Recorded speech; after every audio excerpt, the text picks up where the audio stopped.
Irmãos, nessa noite nós vamos fazer uso de 1 João, capítulo 3.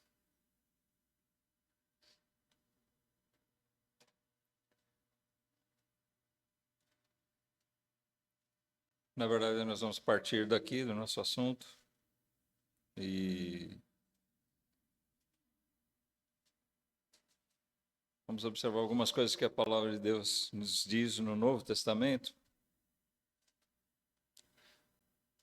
sobre um assunto que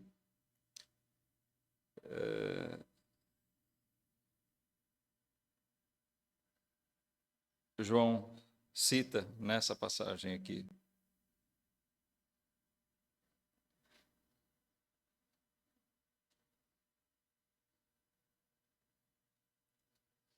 Ele diz no versículo 1, bem conhecido, né? Vede quão grande amor nos tem concedido o Pai, que fôssemos chamados filhos de Deus.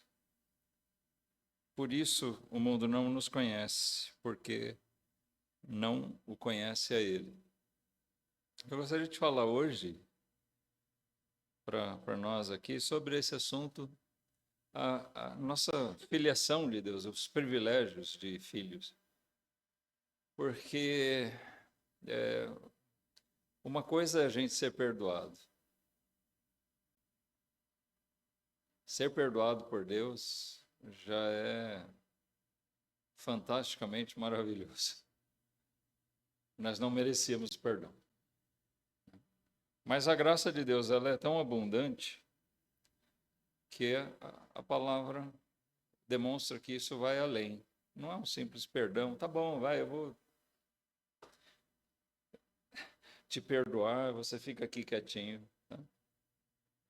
Mas a Bíblia demonstra, sim, que Deus nos acolhe como filhos dele. Então, isso faz a gente ver que, na verdade, a graça, o amor de Deus, o Evangelho vai bem além de um simples livramento do inferno ou do perdão pelo pecado. Né? A forma que João aborda o assunto aqui é interessante porque ele usa essa expressão, vede quão grande amor. Ele está nos chamando para olhar, para contemplar. É como se a gente chamasse alguém, por exemplo, para ver uma coisa muito bonita, né? Talvez uma paisagem, uma pintura, sei lá, uma coisa que nós achamos muito bonito, né? E nós convidamos outras pessoas para contemplarem. Olha isso, que coisa maravilhosa, né? Ele está fazendo isso com a gente aqui, a respeito não de uma paisagem, mas de um cenário maravilhoso. Esse cenário da nossa filiação com Deus, a filiação de Deus. É um convite dele para nós olharmos e admirarmos, assim, com reverência, essa questão, o que Deus fez e faz por nós. Né? O amor de Deus, em todos os aspectos, ele é declarado. A palavra de Deus, o Evangelho, declara o amor de Deus. Mas ele não é só declarado, ele é demonstrado através das próprias atitudes de Deus. A começar pelo fato que nós vemos, Deus dizer simplesmente, eu amo vocês, venham a mim, façam isso ou façam aquilo. Deus não ficou só nisso, né? Ele expressou, olha, eu amo vocês, agora tomem atitude. Deus disse, eu amo vocês, e ele foi e provou isso. Ele provou enviando Jesus. Deus prova o seu amor para conosco. A Bíblia diz: Deus amou o mundo de tal maneira que deu seu Filho unigênito. Deu seu Filho Jesus. Deus amou de um modo tão grande que fez isso por nós. E Ele nos dá também esse privilégio supremo de sermos chamados filhos de Deus. E é disso que João está falando aqui. Venham olhar, observem, admirem esse grande amor com que Deus nos contemplou, o que Ele nos concedeu. Que nós pudéssemos ser chamados filhos dele. Antes, enquadrados como filhos da ira, filhos do diabo, né? Perdidos, inimigos de Deus, agora filhos de Deus. Olha que diferença, que coisa que Deus faz, né? A filiação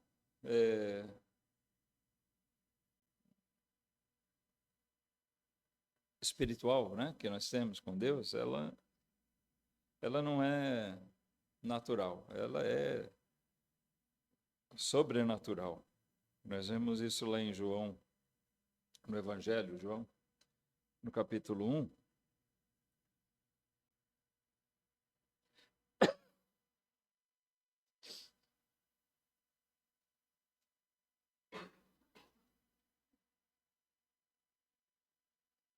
Versículo 12, Evangelho de João 1, 12.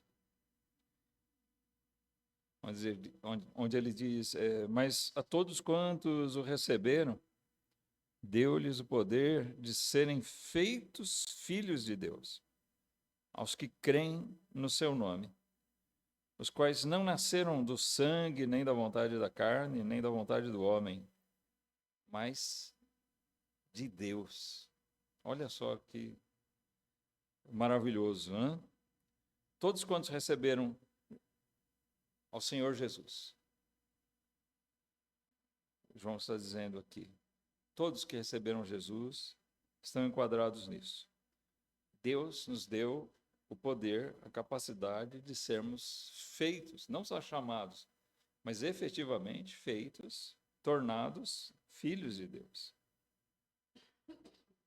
Todo aquele que crê em Jesus pode dizer, eu sou um filho de Deus. Ao contrário do que o mundo diz, né? Muita gente diz, eu também sou filho de Deus. Na verdade, todo mundo é criatura de Deus. Mas nem todos são filhos de Deus. O que eu posso observar e que pode me fazer saber que efetivamente eu sou um filho de Deus é o fato de eu crer em Cristo. A minha fé firmada nele é irrevogável, não dependente de outras coisas, né? A minha fé, a sua fé, voltada a Cristo, o Filho de Deus, como seu Senhor, seu Salvador. Isso faz com que você possa se apropriar dessa verdade. E nós podemos entender que nós fomos feitos filhos de Deus. E o versículo 13 ele explica, isso não aconteceu por qualquer vontade alheia, né? Aqueles que são filhos de Deus são aqueles que nasceram de novo.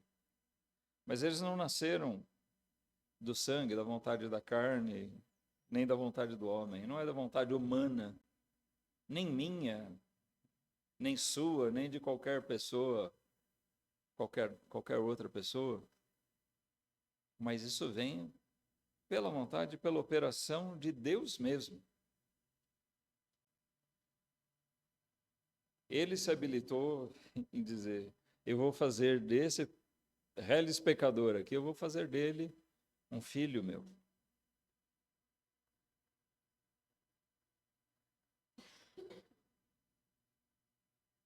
É um ato da graça de Deus. Junto com o perdão, junto com a misericórdia que ele demonstra, de desviar de nós a culpa dos nossos pecados, lançando sobre Jesus, vem essa condição. O amor dele é tão grande que vai além de simplesmente perdoar, mas ele nos adota na sua família, nos adota como filhos dele. E aí nós vemos o primeiro privilégio, né? Nosso assunto são os privilégios da nossa filiação de Deus. A primeira coisa a se observar é isso, é que essa filiação provém de um amor extraordinário. Não é uma questão qualquer. Outro dia eu mencionei aqui o caso de Davi e Mefibosete, né? Aquele filho de Jonatas.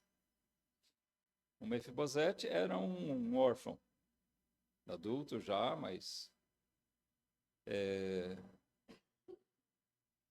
teve seus pais mortos. E o Davi, que poderia ser um inimigo dele, em vez de fazer mal a Mefibosete, fez bem.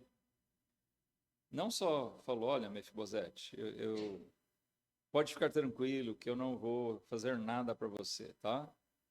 Eu vou te preservar em memória de Jonatas, seu pai, meu grande amigo, eu vou te preservar.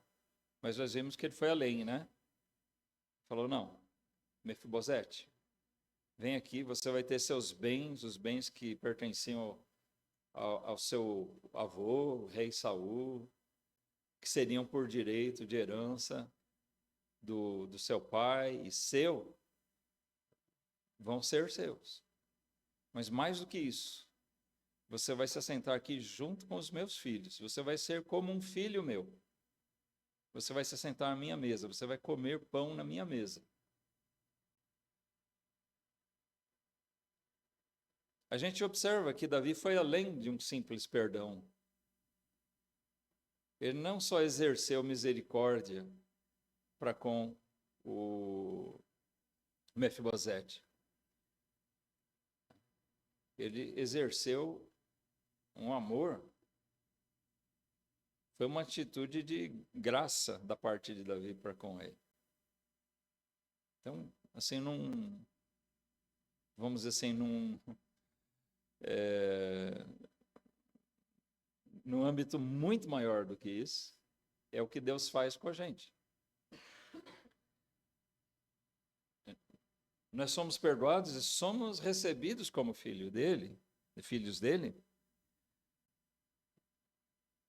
como nós já vimos, por vontade dele, ele tomou essa iniciativa, não é pela vontade da carne, pela vontade dele ele fez isso e ele age assim por conta desse amor extraordinário que ele tem.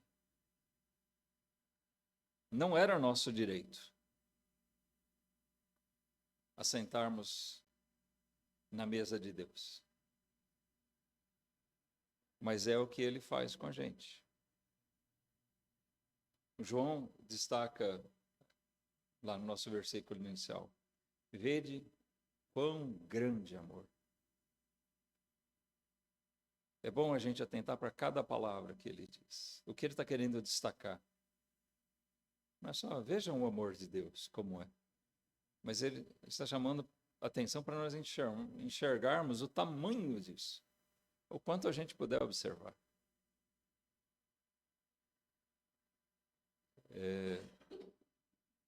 Vejam quão grande amor. O amor de Deus é surpreendente. O, o ímpio, ele não faz ideia. Ele ignora o amor de Deus. Ele não faz a menor ideia do que seja realmente.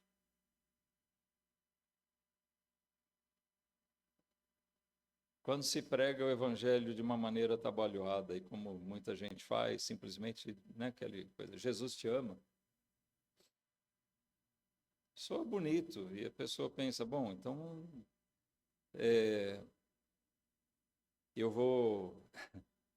Se Jesus me ama mesmo, ele vai me abençoar, eu não vou para o inferno, Deus vai me dar as coisas, vai dar solução para todos os meus problemas aqui. Mas, na verdade, ele pensa essas coisas, tentando confortar o coração, mas ele não tem o menor discernimento, o menor entendimento do que é o amor de Deus. Infelizmente, muitas vezes o próprio crente não contempla a grandeza do amor de Deus. Ele conhece, a gente sabe do amor de Deus, né? Mas a gente não para analisar com a profundidade que isso ocorre. O fato dele nos adotar, né, como filhos dele, demonstra o tamanho. E é para isso que João chama atenção, o tamanho desse amor. Vede quão grande amor tem o Pai, a ponto de nós sermos feitos filhos dele.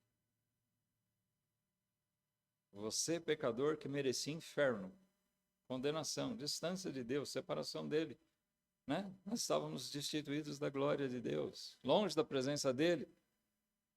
João está dizendo, não, olha, apesar de tudo que você foi, e apesar de tudo que você ainda é, Deus te fez um filho dele. Deus te acolheu, Deus te recebeu na mesa dele.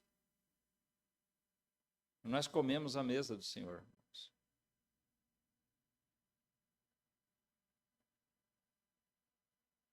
O perdão é precioso para nós, porque ele remove a culpa. Nós precisávamos disso, sem dúvida.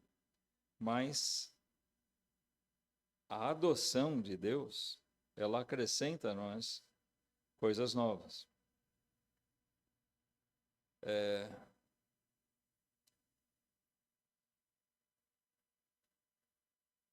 Quando uma pessoa adota um filho, geralmente, se ele faz isso de forma legal, né? Ele dá até o nome, né? O nome da sua família para ele. Uma criança que estava lá, sei lá, talvez até pais desconhecidos, tem assim, um nome que alguém inventou, né? Para registrar, tem que ter um registro. Eu tive um colega na escola que o nome dele era Júlio César. Geralmente a gente pensa, Júlio César do quê? Né? Porque Júlio e César geralmente é um nome composto. Mas chamava atenção, porque na chamada era sempre só Júlio César. E um dia, eu era colega dele, um dia, depois de muito tempo, eu perguntei para ele, César é seu sobrenome? Aí ele me explicou que não, que ele era órfão, na verdade. Ele foi adotado, mas ele ficou só com aquele nome. Deram esse nome, Júlio César, mas não era sobrenome. Ele não foi, assim, adotado de uma maneira formal, não recebeu um nome da família dele, né, da família que acolheu ele. Mas geralmente é o que acontece, né? Sei lá, será uma família Silva. O normal seria pegar e falar, olha, é Júlio César da Silva agora. Você vai levar o meu nome, tá? Da Silva, Ferro, seja o que for. O nome, quando a gente adota, na prática nós temos um novo nome. De verdade, nós vamos ganhar um novo nome, né? Nós somos novas criaturas e assim, desde já, nós somos nomeados filhos de Deus. Uma nova família. Quando nós nos chamamos de irmãos, às vezes a gente não atenta para isso. Do que é que eu estou falando? Quando a gente se chama de irmão, nós estamos falando dessa adoção. Você, nós fomos recebidos na família de Deus. Ele nos deu o privilégio, o poder de sermos feitos, de sermos chamados filhos dele.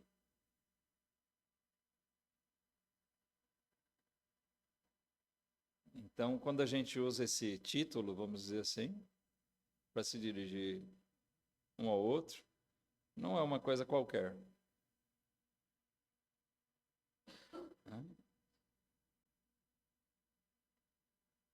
Nós não estamos falando de uma confraria qualquer. Mas nós estamos falando de uma irmandade que provém do alto, operada por Deus.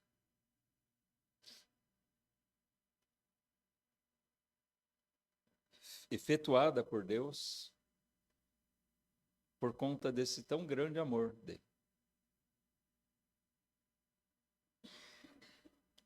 Nós nem somos dados como servos. Muitas vezes nós somos chamados servos de Deus. Mas Jesus mesmo chegou a dizer que não chamaria mais seus discípulos de servos, mas de amigos. E, vamos dizer assim, em relação ao Pai, nós podemos dizer a mesma coisa. Nós somos servos de Deus? Bom, aí fica uma pergunta, né? Porque tem aquela coisa... O servo é aquele que serve. Se você não serve, é até incoerente, né? Dizer, eu sou um servo de Deus, se a gente não serve para nada em relação a ele. Mas nós nos intitulamos servos de Deus. E devemos ser de verdade. Mas é mais do que isso. Nós somos feitos não só servos, mas filhos dele. O filho serve aos pais, deve servir, mas de uma maneira diferente. Quando você tem um empregado na casa, ele vai servir mediante pagamento. Um filho serve por reverência, por obediência, por amor.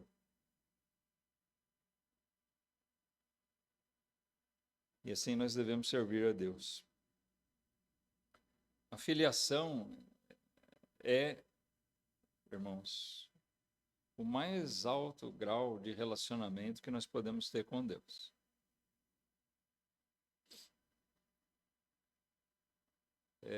Existem algumas teorias, assim, de que nós somos meio deuses.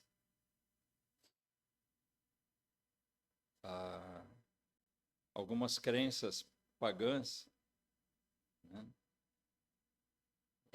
vem do panteísmo, a ideia de Deus está em todas as coisas, e algumas particularmente creem assim, de que Deus está em todos nós. Deus se revela em cada ser vivo, em cada pessoa. Eu sou um pedacinho de Deus, você é outro pedacinho de Deus, entendeu? Todos juntos nós somos Deus. E a gente precisa tomar cuidado, porque esse tipo de filosofia é impregnado no meio evangélico, tá? Tem até alguns autores que circulam livremente aí no meio evangélico. Toma cuidado. Aparentemente os escritos deles são tão bonitos, mas eles têm essa filosofia perniciosa. Tá? De realmente ensinar que quando nós nos convertemos, que nós nos tornamos um pouco Deus. Não é isso. Deus é Deus, o homem é homem. Criador é o Criador, criatura é criatura. Nós não vamos passar disso. A nossa relação mais próxima, mais íntima que nós podemos ter com Deus é essa, de sermos filhos dele. O filho tem acesso direto ao Pai. Ele serve por amor, ele é herdeiro, ele cuida das coisas do seu pai e o seu pai cuida dele. É uma relação de afeto, de amor, de cuidado.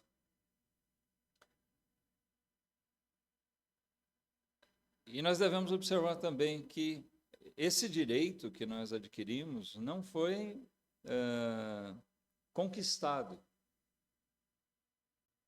É importante atentar para isso, né? Não foi conquistado por nós.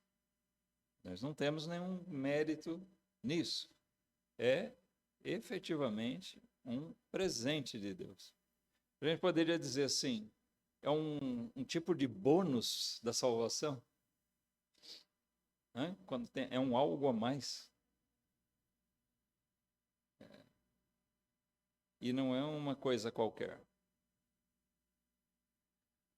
Mas é mesmo um presente do Pai. 1 João 4,19 diz, nós o amamos. Nós amamos a Deus. Mas porque Ele nos amou primeiro. Existe uma relação de amor entre o crente e o Pai, né? O Filho e o Pai. Mas tudo isso nasce do fato de que Ele nos amou primeiro. E nos chamou pela sua graça, para a sua glória. Ele nos chamou para assentarmos à sua mesa. Você vai estar aqui como efetivamente um filho meu agora.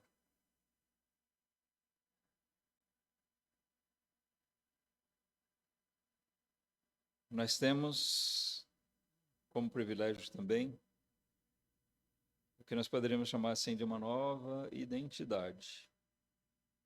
Nós somos reconhecidos pelo Pai.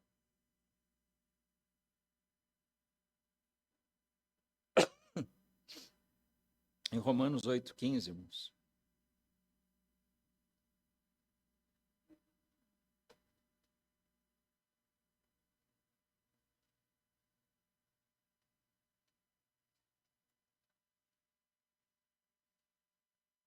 Nós vemos que essa nossa nova identidade diante de Deus é em razão daquilo que, por essa filiação, por essa adoção, Ele transforma nossa condição também aos seus olhos. O versículo 15 diz, porque não recebestes o espírito de escravidão para outra vez estardes em temor, mas recebestes o espírito de adoção de filhos, pelo qual clamamos, Abba, Pai. Essa expressão, Abba, é uma forma carinhosa, íntima, de se dirigir a um pai, né, proveniente do aramaico. Algumas línguas têm isso, né? Uma coisa é você falar sobre o pai, eu posso chamar o meu pai de pai, mas a gente tem assim, no português, forma mais carinhosa é papai, né? A gente faz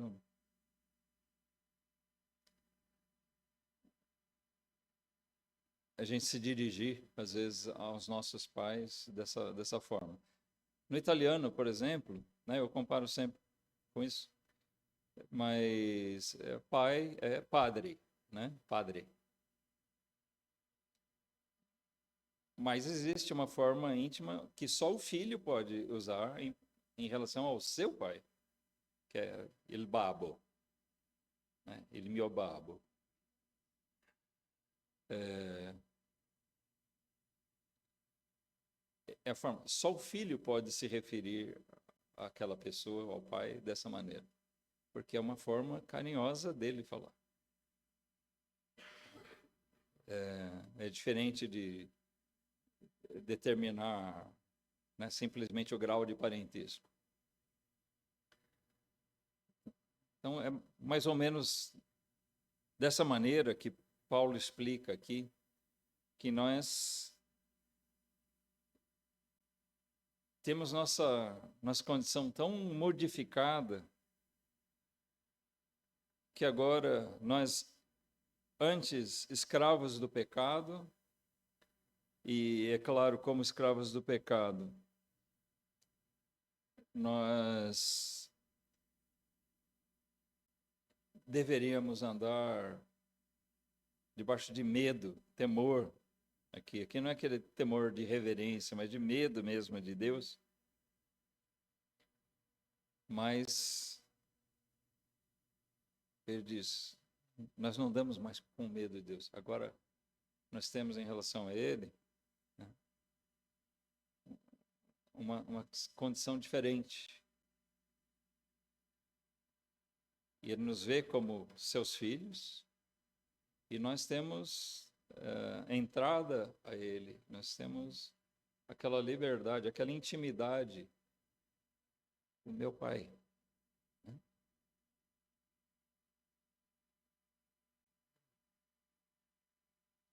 Muitas vezes eu observo, irmãos, eu mesmo na minha frieza, né, com que eu me dirijo a Deus. Porque a gente esquece dessa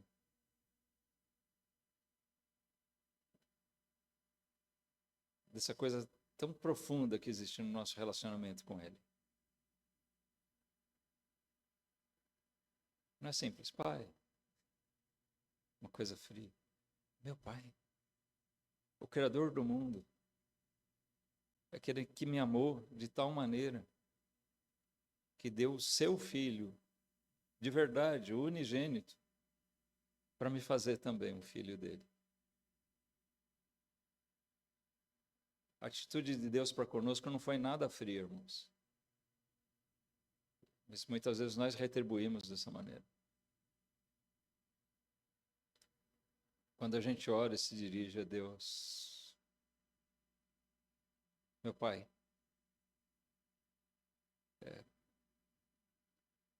é bom que a gente pondere essas palavras.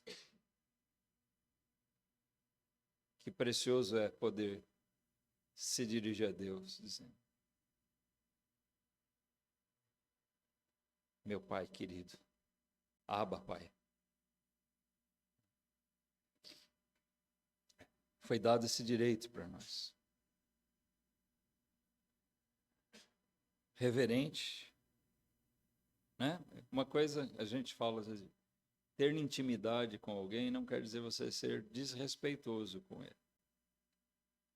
Teve uma época que virou moda aí de pessoas se referirem a Deus como, né, querendo demonstrar uma intimidade que na verdade não tinham, né? O cara lá de cima, né? A gente se referiria a alguém assim, com essa intimidade, né? O cara dali, ó, ou seria ofensivo ou alguém que a gente tivesse muita intimidade, mas não alguém superior a nós. Isso não expressa a nossa intimidade com Deus, expressa um desrespeito, uma irreverência.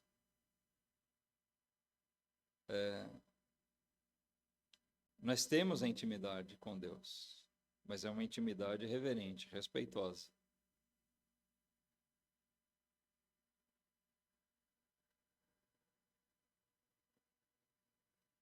Nós não somos mais escravos, como nós vimos aqui. Voltando um pouquinho, Romanos 6, ele fala bem claro sobre isso, no versículo 17. Mas graças a Deus que, tendo sido servos do pecado, obedecestes de coração a forma de doutrina a que fostes entregues, e libertados do pecado, fostes feitos servos da justiça. Então, como filhos de Deus, nós não somos mais servos, escravos do pecado, mas servos da justiça. Várias vezes nós falamos sobre isso aqui, né? O que é a justiça? A justiça a gente pode definir como a vontade de Deus. Aquilo que Deus determina. Isso é o que é justo. Nós não somos mais órfãos espirituais. Mais uma vez, Jesus diz, quando ele promete que ele vai, mas ele vai voltar, vai nos buscar, ele usa essa expressão, né? Não vos deixarei órfãos. Porque a condição do órfão, principalmente na cultura daqueles povos, né, era alguém que não tinha ninguém por ele. Alguém que ficava desamparado, sem herança, com um futuro totalmente incerto. Mas Jesus assegurou isso porque o que ele dizia era exatamente a justiça de Deus, era exatamente aquilo que o Pai queria nos dizer. Lá em Hebreus, Deus nos falou através do Filho. E quando Jesus diz, não vos deixarei mais órfãos, ele está falando isso em nome do Pai.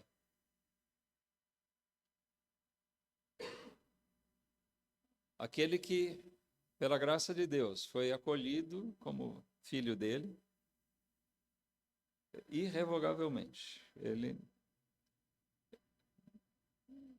se torna um filho e não vai ficar mais desamparado.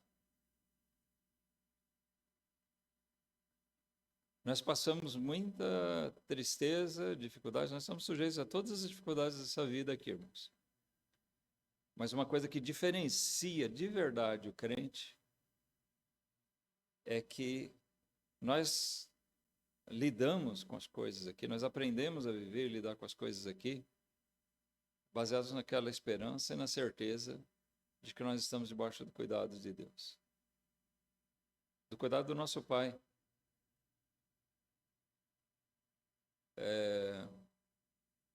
Nós não estamos desamparados aqui. Todos podem me deixar. Todos podem nos abandonar. Podem nos dar as costas. Nós podemos, como o profeta Elias, né? O Eliseu, que achou que era o único que tinha. Mas não, nós não estamos sozinhos. No caso dele, Deus mostrou, existiam outros servos dele que adoravam a Deus. Mas sabe, irmãos, mesmo que nós não tenhamos ninguém ao nosso lado para nos sustentar, para nos dar apoio, apesar que isso dificilmente acontece, porque Deus age também pelos seus filhos, pelos nossos irmãos na nossa vida, mas o crente nunca é desamparado. Ele sempre sabe que Deus está olhando para ele. Deus olha para nós com seus olhos de misericórdia, com os olhos cuidadosos de um pai que ama. Ele olha, ele vai olhar e quando a gente erra, ele vai castigar também, mas isso é um ato de amor, né? Como diz lá em Hebreus 12. Qual pai que não corrige, né, o filho a quem ele ama? Até nessa hora. Mas Deus está sempre olhando para os seus filhos. E não é só para castigar. Deus está olhando para os seus filhos. Porque Ele se importa conosco.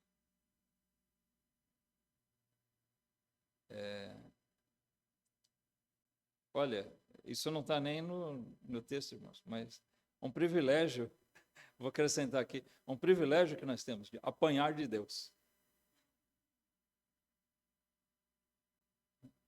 Ser corrigido por Deus pode ser pesado, mas é um bom sinal. Quando Deus corrige, nós podemos ver, de verdade, eu sou um filho de Deus. E Ele me ama.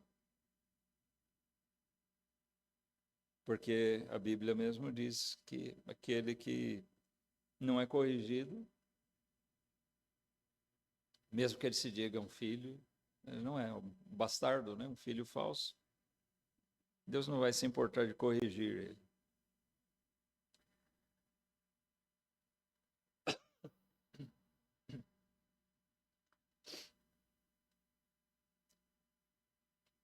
Também a nossa identidade diante de Deus muda no sentido de que a nossa filiação faz e deve mesmo fazer mudar a nossa própria maneira de ser.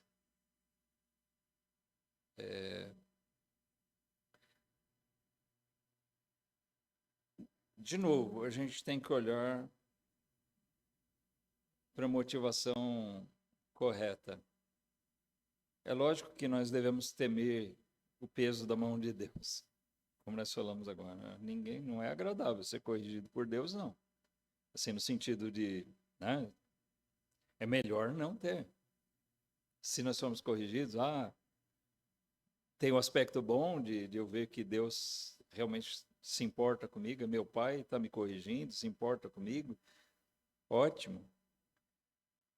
Mas nós não vamos buscar santificação, não vamos buscar fugir do pecado só por medo de Deus,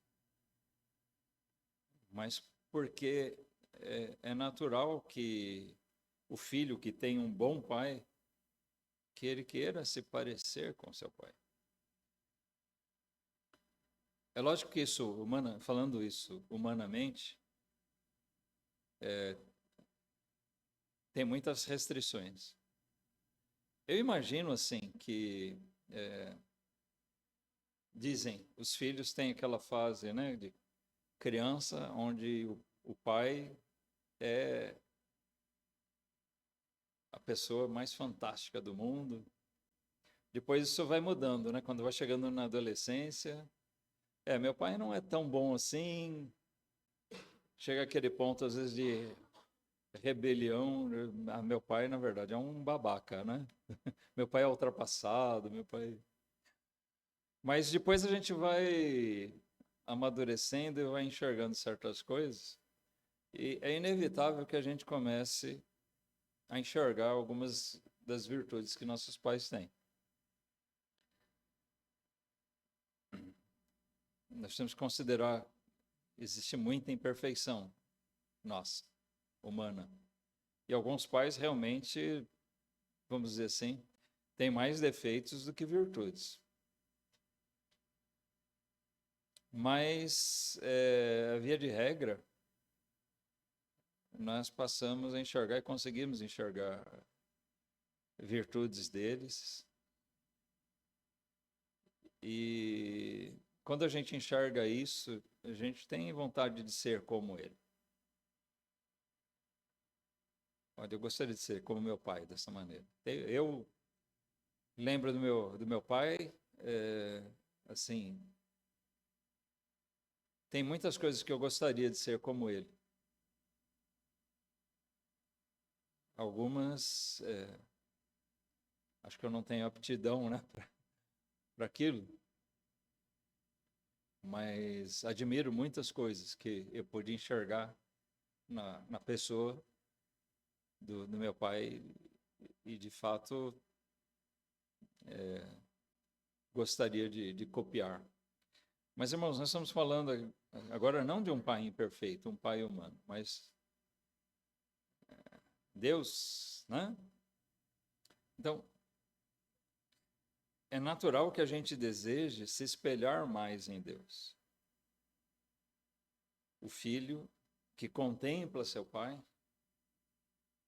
ele observa as virtudes do pai, ele ser incitado a procurar ser mais parecido com ele. Então, muitas vezes nós vamos buscar a santidade porque nós enxergamos a santidade de Deus. Sede santos, como eu sou santo, ele diz. É muito bonito a gente olhar o amor de Deus. Né? E efetivamente nós podemos observar como esse amor se mostra. Não é verdade? Mas será que nós temos o mesmo desejo de exercer o amor de Deus na nossa vida? Eu quero ser como Ele. Eu quero parecer pelo menos um pouquinho com o meu Pai, nesse quesito também. No amor, na justiça. Quando a gente olha os atributos de Deus, aquilo que está ao nosso alcance, ser parecido com Ele. Que bom. E deve ser assim. Que o filho se mostre parecido com seu pai. Um mentiroso se parece com Deus? Não, porque o pai da mentira é o outro, né? Se nós mentirmos, nós vamos ser parecidos com o diabo.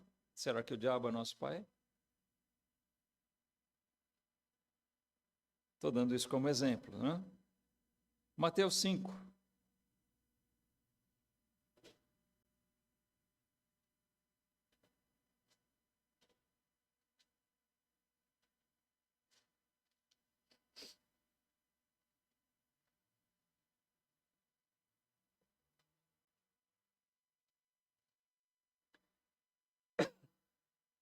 Versículo 48, irmãos.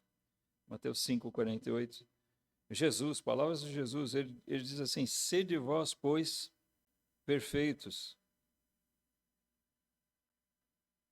como é perfeito o vosso Pai que está nos céus. Será que nós conseguimos ser perfeitos como Deus? Claro que não, na mesma medida, nunca. Mas Jesus está dizendo aqui, busquem ser semelhantes a Ele. Olha para Deus, olha para o Pai, o vosso Pai que está nos céus. Olha para a santidade, para a pureza, para o amor, para a justiça dele. Procure ser como Ele. É isso que Jesus está dizendo. Em Efésios 5,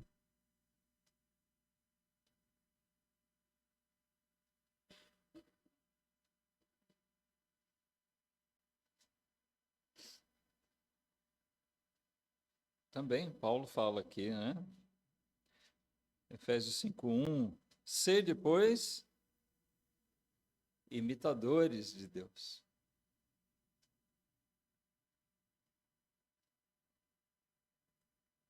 Mas ele acrescenta o que aqui mesmo?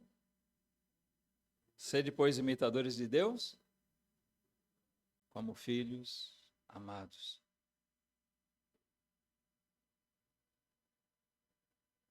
Isso aqui, sem dúvida, é para o crente.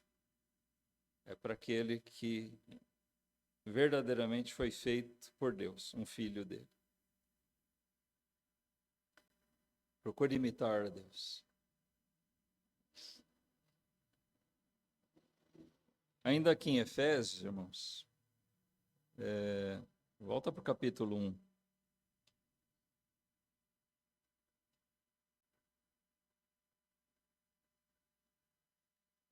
Tem um outro ponto aqui para a gente ver, versículo 13.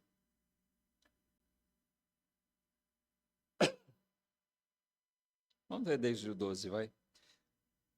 Efésios 1, 12. Com o fim de sermos para o louvor da sua glória, nós os que primeiro esperamos em Cristo, em quem também vós estáis, ou seja, em Cristo. Depois que ouvistes a palavra da verdade, o evangelho da vossa salvação, e tendo nele também crido, fostes selados com o Espírito Santo da promessa, o qual é o penhor da nossa herança, para a redenção da possessão adquirida, para louvor da sua glória. Olha, nós somos selados com o Espírito Santo. Onde é que nós vamos chegar aqui?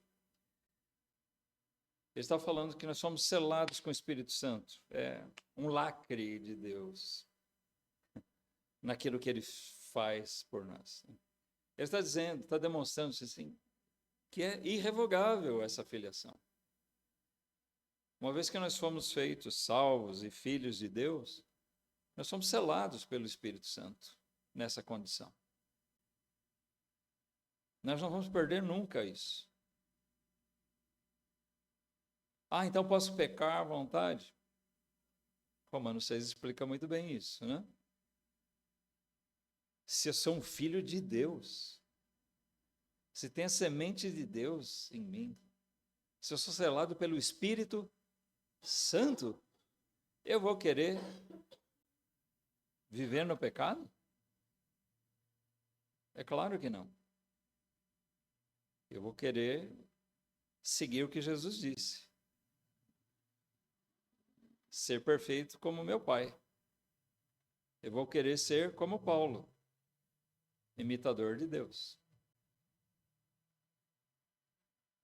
Paulo disse que nós devemos ser imitadores de Deus. Ele disse, sejam meus imitadores. Assim como eu sou imitador de Cristo, o Filho unigênito de Deus. Imitando a Cristo, nós estamos imitando a Deus.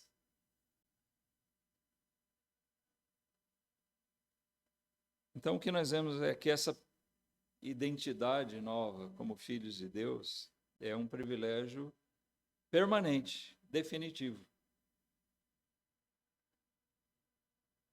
Mas ele fala aqui também de uma coisa que vai nos levar ao último tópico. Tá, irmãos? Porque ele fala aqui que o Espírito Santo nos selou e ele é o penhor, ou seja, a garantia da nossa herança. Como filhos, nós somos feitos herdeiros.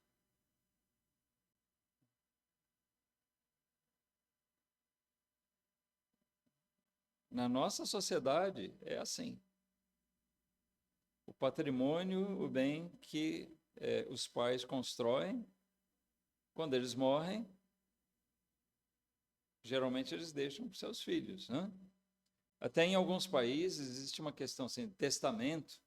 Você vai lá, faz um testamento, eu não quero, eu vou deserdar meu filho, né? Eu quero dar meus bens para outra pessoa.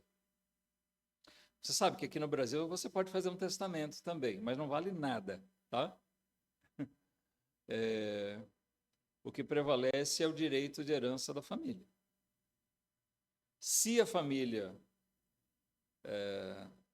indicar, respeitar a vontade do pai, não, olha, nosso pai fez um testamento, está lavrado em cartório e tal, e nós respeitamos isso, então ele resolveu doar tudo deixar tudo para tal pessoa, nós queremos que seja assim, tudo bem. Mas se eles falarem, não, nós queremos exercer nosso direito de herança de filhos, aquele testamento é anulado, não tem poder algum. Nós temos adquirido, não por um testamento espúrio, mas por Deus ter feito uma aliança e ter nos feito herdeiros junto com Cristo, pela condição de filhos. Ele nos adotou como filhos seus, junto de Cristo, e nós somos assim herdeiros junto com Ele. Nós temos assegurado essa herança. Em Romanos 8,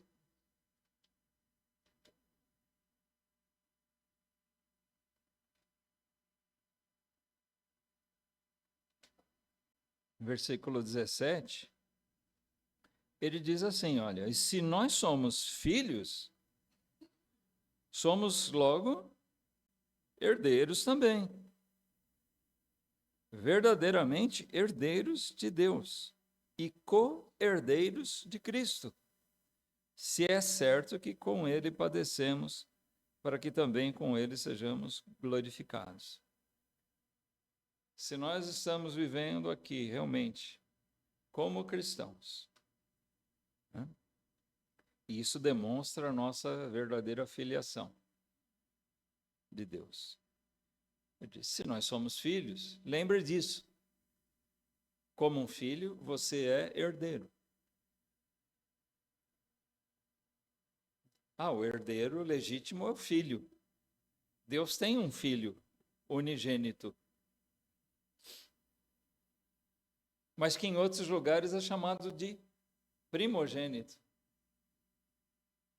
Então tem gente que usa dessa expressão para dizer que Jesus é o primeiro ser criado. Ali não está falando sobre isso, porque Jesus não é um ser criado. Ele é o Filho eterno de Deus. Ele é Deus mesmo, manifesto na pessoa do Filho. Como filho, ele é o herdeiro direto. Mas nós somos feitos, todo aquele que crê em Cristo, ele é feito herdeiro junto com Cristo. Então a Bíblia falando, Cristo vai reinar. E nós vamos reinar com ele. O reino de Deus pertence a Cristo. Mas nós vamos tomar parte nele.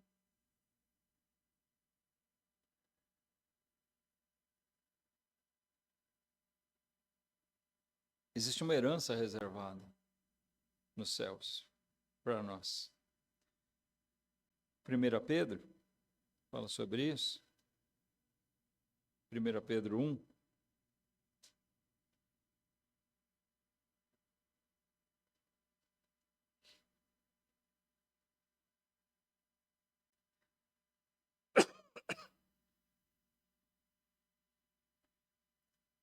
Versículo 3, diz, bendito seja o Deus e Pai de nosso Senhor Jesus Cristo, que segundo a sua grande misericórdia, nos gerou de novo, nos fez nascer de novo, para uma viva esperança pela ressurreição de Jesus Cristo dentre os mortos, para uma herança incorruptível, incontaminável e que não se pode murchar, guardada nos céus para vós.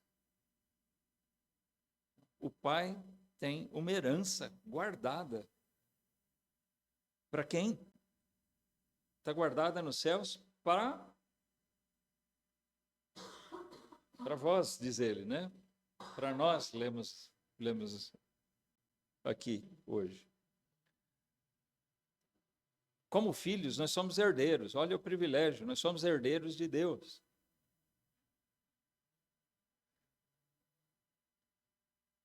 Em vários aspectos, essa herança a gente não pode dimensionar, nós não sabemos exatamente como vai ser tudo no reino de Deus. Falam galardões, nós vamos receber galardões. Como são esses galardões? Não sei.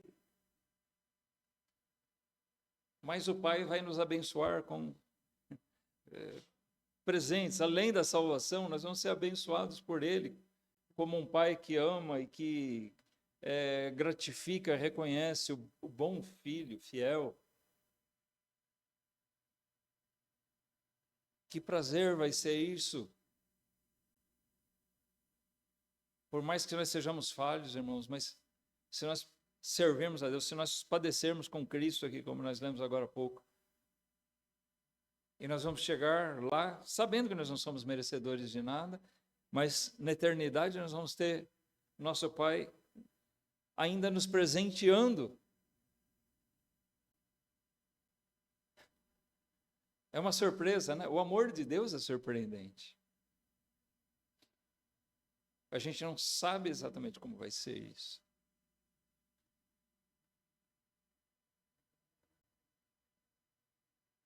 Mas Deus vai saber dizer, meu filho bom, fiel, para aquele que foi realmente fiel. Tem aquele que vai entrar, suas obras vão ser provadas pelo fogo e não vai ficar nada, né? Se as obras são de palha, Que galardão pode esperar alguém assim? Mas nosso Pai está acompanhando, irmãos, e vendo também o que nós fazemos. Ele sabe das nossas limitações, das nossas dificuldades, das nossas fraquezas. Mas Deus é tão bom que mesmo nisso, Ele vai olhar para nós com misericórdia e com alegria naquilo que nós fazemos para servir a Ele.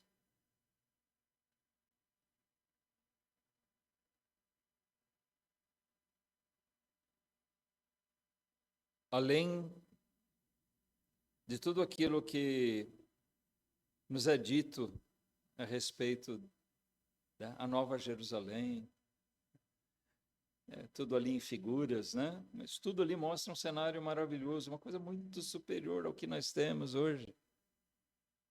Hoje nós podemos contemplar tanta coisa bonita que Deus preparou, tanta coisa boa. Nós desfrutamos de momentos difíceis aqui, mas desfrutamos de tanta coisa boa também, não é verdade? Tanta coisa maravilhosa, gostosa que a gente desfruta aqui.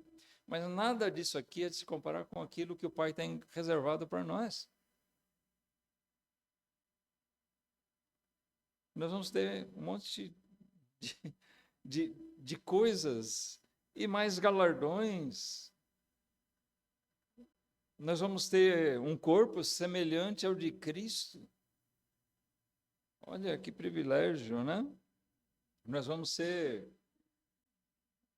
também feitos semelhantes a Ele, não como Deus, mas um corpo glorificado, um corpo diferente, livre dessas coisas que nós temos aqui, nesse corpo mortal.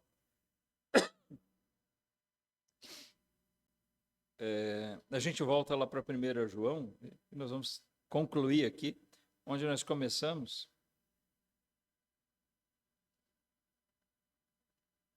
1 João, no capítulo 3.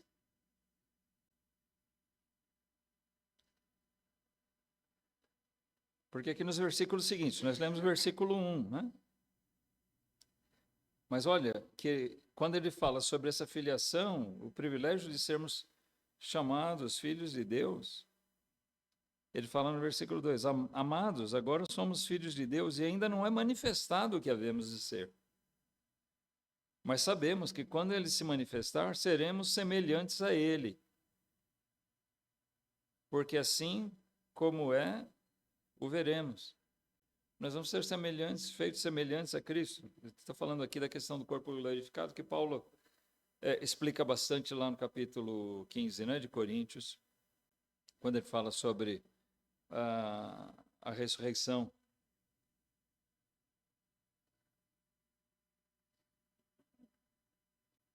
Nós, como filhos, vamos desfrutar disso aqui também. A filiação nos garante essa transformação futura. Como filhos de Deus, nós não podemos ficar limitados a isso aqui. Ele vai nos fazer algo muito melhor, mais parecidos com Ele mesmo. Os filhos, eles vivem com esperança.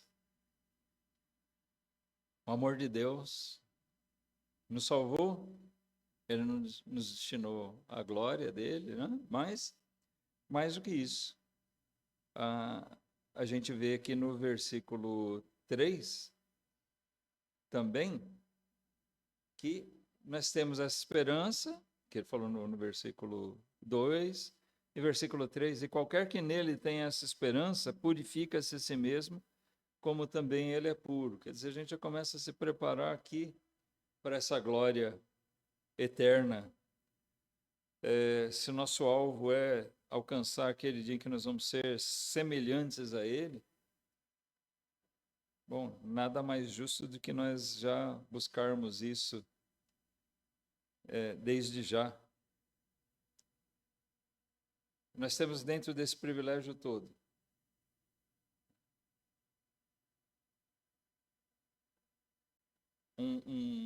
alguma coisa que poderia ser visto como negativo. O mundo despreza os filhos de Deus. Mas não é nada pessoal. Até isso é um privilégio. Por quê? Quando o mundo despreza, quando o mundo odeia os filhos de Deus, é porque eles veem em nós Deus. O crente deve buscar, sim, se mostrar alguém justo, agradável. Nós não devemos provocar a ira, deliberadamente provocar a ira, a indignação das pessoas. Tá certo? Mas isso não pode ser alcançado à custa de nós deixarmos de lado a nossa característica familiar celestial. Alguns crentes vão tão longe com a preocupação de serem amados pelas pessoas, que para conquistar isso, acabam abrindo mão de características de Deus. E a gente precisa tomar cuidado quando a gente é muito amado pelo mundo. Se você pegar em termos de líderes religiosos, aí, pastores, os que são, observa isso, os que são aclamados pelo mundo são justamente aqueles que abandonam a sua característica de Deus. Ou porque não são mesmo filhos de Deus, ou porque estão se deixando levar por aquela coisa, tanto querer agradar o mundo, que se afastam, perdem a característica de Deus. Que isso nunca aconteça com a gente, porque é natural que o mundo que odeia a Deus, o mundo aborrece, e aborrecer aqui quer dizer mesmo odiar, desprezar a Deus, é natural que ele vai odiar, desprezar aqueles que são fiéis a Deus. Aqueles que são filhos dele e que imitam a Deus e que querem ser fiéis a Deus, serem perfeitos como Deus é perfeito. Deus incomoda o homem no seu pecado. A santidade de Deus incomoda quem anda nas trevas. Ele não quer luz. E isso se reflete também na relação dos filhos de Deus com eles.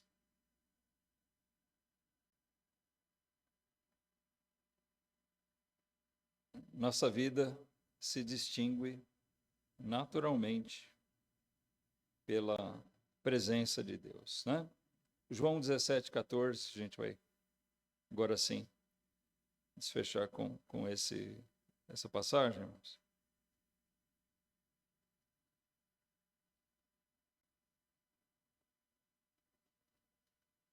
João 17:14, Jesus orando pelos discípulos, ele diz: dei-lhes a tua palavra e o mundo os odiou, porque não são do mundo, assim como eu não sou do mundo.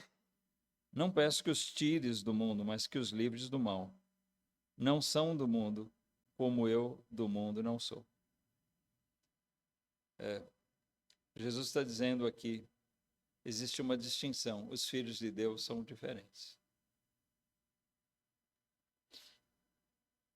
E isso não é um defeito, não é um problema. É também parte dos privilégios que nós temos.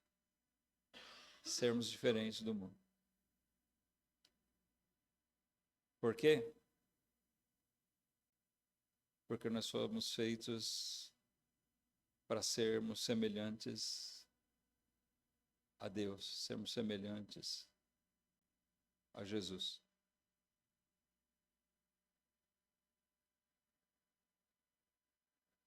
É bom nós lembrarmos, irmãos, dessas coisas, que nós somos amados profundamente por Deus.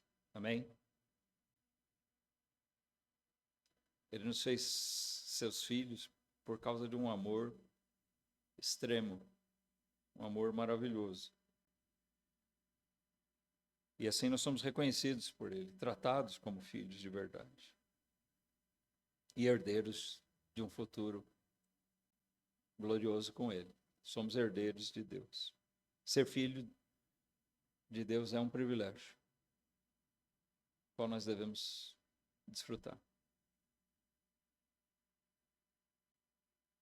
Essa mensagem também precisa ser ouvida por pessoas que não são, porque o nosso desejo é ver que outras pessoas sejam feitas filhas de Deus, que eles entendam que grande privilégio é esse. Nós devemos mostrar isso para eles, com palavras, mas, acima de tudo, com atitudes. Se nós não mostrarmos para eles, olha, eu sou um filho de Deus e é glorioso para mim ser isso. Deus me acolheu com todos os meus defeitos. E Ele opera uma transformação para me fazer cada dia mais semelhante a Ele. Esse é o meu alvo. Eu quero ser semelhante a Cristo. Eu quero ser conforme a vontade de Deus.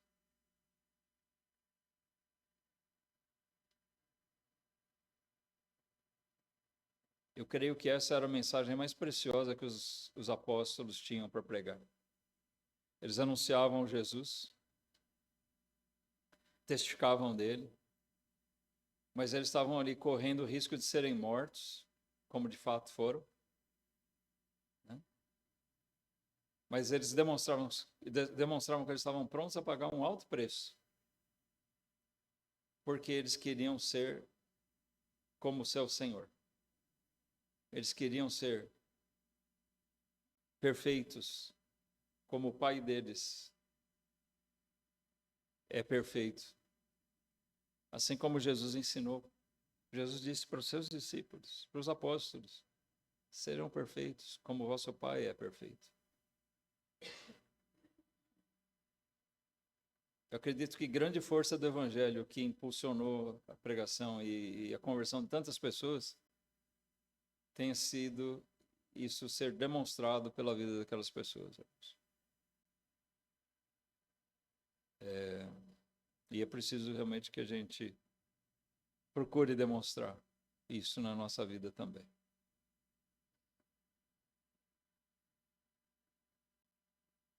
Que a gente desfrute dessa condição de filho. E que a gente viva como um filho, que a gente glorifique o nosso Pai em todas as coisas.